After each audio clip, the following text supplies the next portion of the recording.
Stephanie, there are a lot of really common dog training myths out there that a lot of people aren't aware of. Can you enlighten us? Well, I think that they're aware of the myths. They may not be aware that they are myths. I think that's where the disconnect lies. And I'm going to talk about a few of my favorites that I always encounter, the ones that I encounter the most. The first one is people saying that their dogs are just trying to be alpha. Okay, they are not trying to dominate you. They are trying to communicate. And the idea of being an alpha is an outdated belief that is based on a 1940s science experiment, and it used wolves that were not related and they put them all together. And so it's basically a flawed study. And even those that did the study have come out and said that it is a flawed study.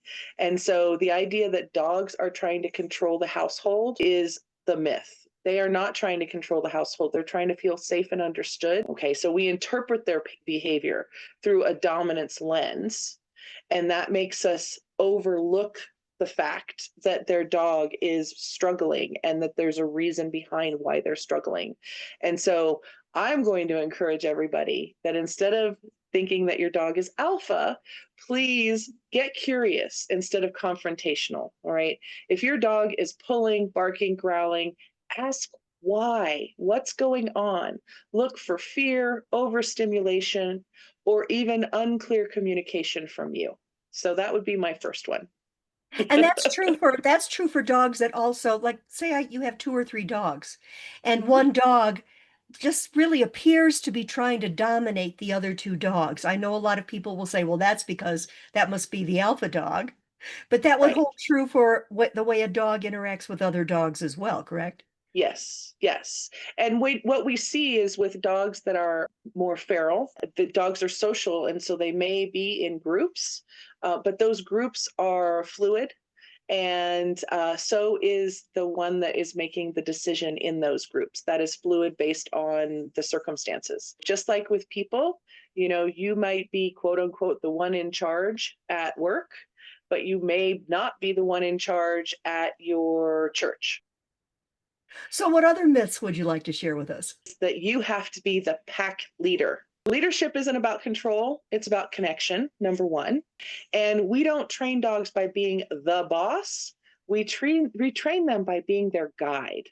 We want to make sure that instead of us being the dominant one, the dogs are looking willingly to us for guidance on how to deal with a certain situation. The idea of a pack leader encourages us to micromanage our dogs instead of building up a relationship with them so that they can make good decisions on their own. If you constantly have to tell your dog what to do, then they really don't know how to behave unless you're there telling them what to do. So your dog is going to respond to consistency, safety, reinforcement, not intimidation, which is frequently what people are their actions are when they are trying to be the pack leader. They're trying to intimidate or dominate the dog. And it often leads to them kind of basing their training on punishment, which damages trust. So I'm going to encourage everybody to ditch the power struggle, guide your dog with clear cues and reward based communication, and create a predictable structure for them. You will find that things go much nicer. What other common dog training myths are there? The reason your dog is doing X being the undesirable behavior, is because you are letting them on the couch or bed.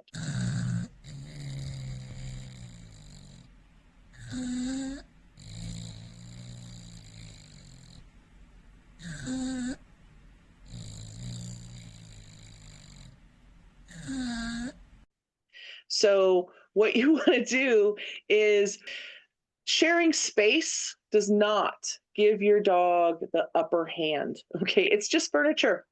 Behavior is shaped by your boundaries and your consistency, not where your dog takes a nap. Just define your relationship better. And that's not where your dog sleeps.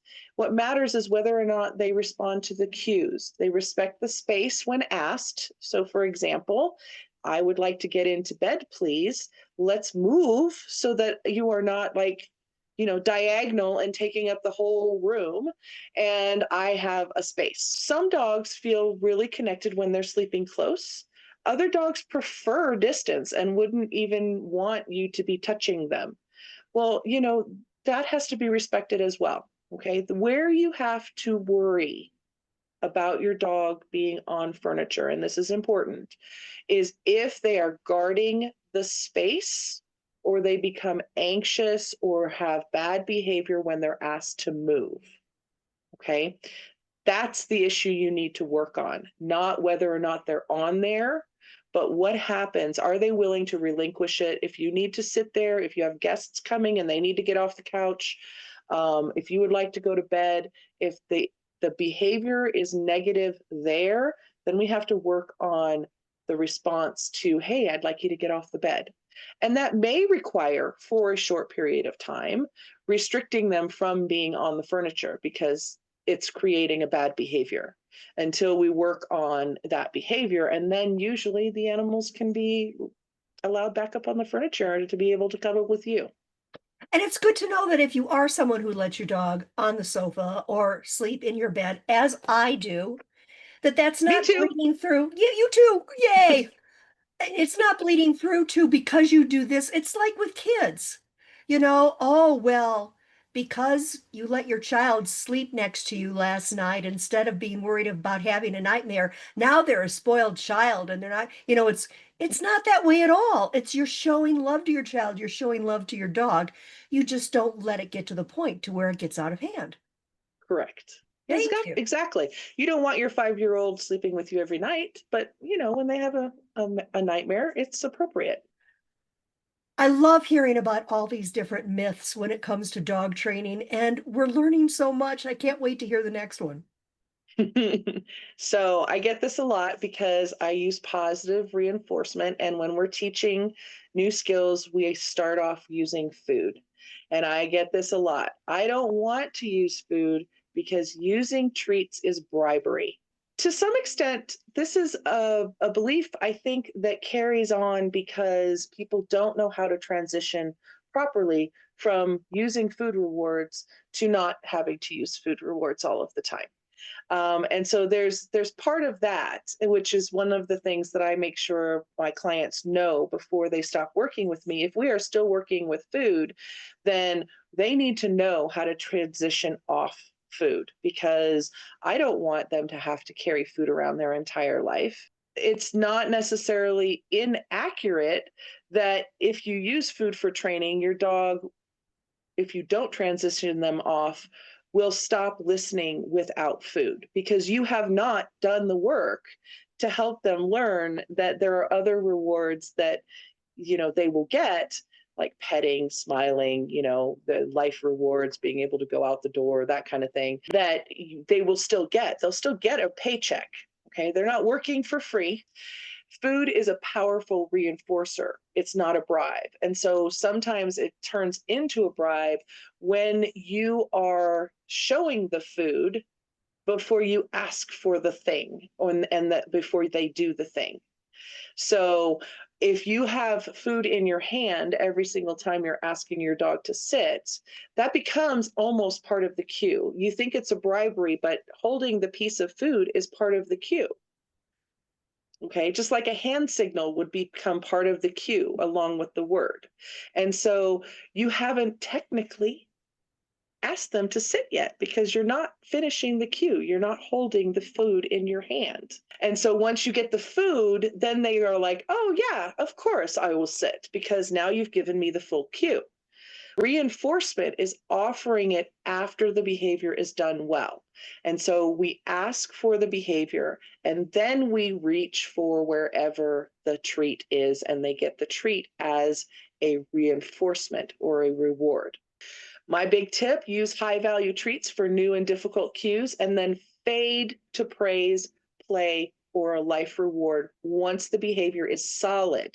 That's the other mistake that people make. They start to pull back on the food before the skill is solid. You want to make sure that your dog is about 90% accurate and 90% within 1 second of you saying the cue and not having to repeat it. That is what I consider the behavior being solid. 90% of the time in that exact situation, you say sit and your dog is her or his rear end is on the floor before a second passes. Okay, then you can I start wish I could pulling train my husband. I the wish I treats could train back. my husband to do the same thing.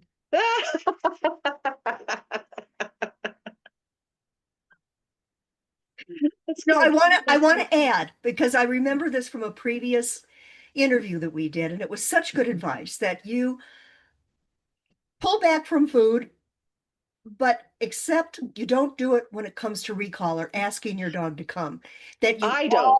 always give a food reward because it's just that important that they listen to you. Yes, I don't. Other people do. Okay. Other trainers will have you pull back on reinforcement for recall. For me personally, I like to I like to reward my dog with food for the recall for the rest of their life. Maybe not if it's coming across the room from me, but when we're talking about out in the yard, lots of distractions, or out on a walk if you are on a trail that allows dogs off leash, I would certainly be using a food reward in those situations because there's just so much more interesting stuff out there than coming back to you that I just want to up my value just a little bit in those situations. What's your next dog training myth, Stephanie? This one is not as often. It's you have to punish bad behavior right away. And I find this one a little bit unfortunate because punishment may stop a behavior, but it will not teach your dog what to do instead. They do not need to be corrected immediately to learn. It can suppress behavior in the moment, but punishment doesn't teach them what to do instead. It often causes fear, and now they don't know if you can be trusted because the punishment occurred. Okay, and when I'm saying punishment, I'm talking about some of the harsher punishments. There's a very big difference between you going oops to your dog and yelling and screaming at them, okay, or even hitting them. All right, so dogs do not understand punishment the way we do. For your dog, especially harsh corrections, and even for some dogs, something like the oops that I just said can be very aversive, and they can damage trust, and it can make your behaviors worse. Maybe not the one you corrected, but other stuff is going to start popping up. On top of that, a lot of dogs get disciplined for growling. And I really need to make sure that everybody understands this. A dog growling is not bad. They are communicating discomfort, and they are communicating it in a way that most people recognize as, hey, get away from me or stop doing that. Okay. And B, precedes a snap or a bite generally. So to correct a growl means that you are taking away the warning system that most people understand is a warning system. And therefore, if the dog stops doing it, the next step that they do is a bite. And when a dog growls, it's likely that they have given other signals beforehand to show that they are uncomfortable and they want something to stop that we just are not seeing. So please, whatever you do not punish out a growl. Let your dog growl, and then what you are going to do is you are going to address the problem so that the dog does not feel the need to growl anymore. So, for example, if a young child is interacting with your dog and they growl, okay, and we as humans, our first response is to lay into the dog because they growled at the kid. But instead, what you need to do is create distance between the child and the dog. Don't discipline the dog. Just say, hey, honey, come over here and put distance between the dog, get the kid to move, get them to start paying attention to something else. You will see your dog relax, and you will have averted any kind of problem between your dog and the child. Okay. Best case scenario, if you've gone through that a couple of times and your dog has growled at every child that has approached them, understand your dog is uncomfortable around children. And so you have a choice. You can either keep them away from kids, or you can try to desensitize them and help them. But kids are a really difficult factor. My biggest concern is that you're punishing your dog for behavior that is either startling or you don't like. You can suppress that behavior. It's not going to solve your problem. Focus on prevention and redirection instead of punishment. And you're going to want to reinforce the behaviors that you do want. That's going to mean you're going to have to teach it to them before they can actually do it. So I come home and it, like you said, you don't have to do a correction immediately. I come home and I've noticed that my dog has had an accident on the floor. Mm-hmm. Now, in this case, it could even be my fault. Maybe I was out for longer than I should have been, but regardless, I'm upset. I want to teach my dog not to do that and to wait and to ask to go out. How should I handle it in that situation? Not yell at the dog, but what should I do instead? Calmly clean up the mess and go about my evening. Ah, That and then the next time my dog and the goes next time outside come home properly, earlier so that your dog doesn't have an accident. and the next time my dog goes out properly, maybe give a Reward them. Yes. If I catch Exactly. the dog in the middle of having an accident in front of me. You can do something to startle them. Sometimes that will stop the dog from being able to do it, and then encourage them to go outside. So maybe clap your hands, call their name loudly, and then just really excitedly get them, come on, let's go outside, let's go potty, and get them out the door. And again, if they continue to go once they're outside, reinforce it. Okay. Yes, absolutely. Oh, But I mean, so first of all, if they have already gone, no amount of punishment is going to help them understand that that's why you're mad. You have missed your opportunity to teach, and you just have to clean it up. And I just want to make just one comment, because you had said maybe I stayed out late, longer than I should have. It's not like, a valve or something that dogs can actually turn on to prevent themselves from going to the bathroom if they've waited a long time. We, at one point, we cannot control whether or not we're going to go to the bathroom. If we wait too long, it's going to happen.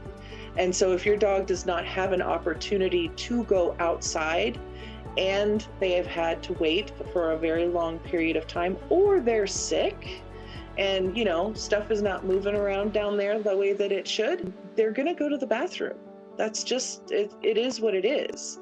And if it's because we waited too long, or we find that, oh, that's not very solid, they must not be feeling well, what is the point of punishing your dog at that point? Right? They have done a natural function and have no access to outside. So what are you going to do?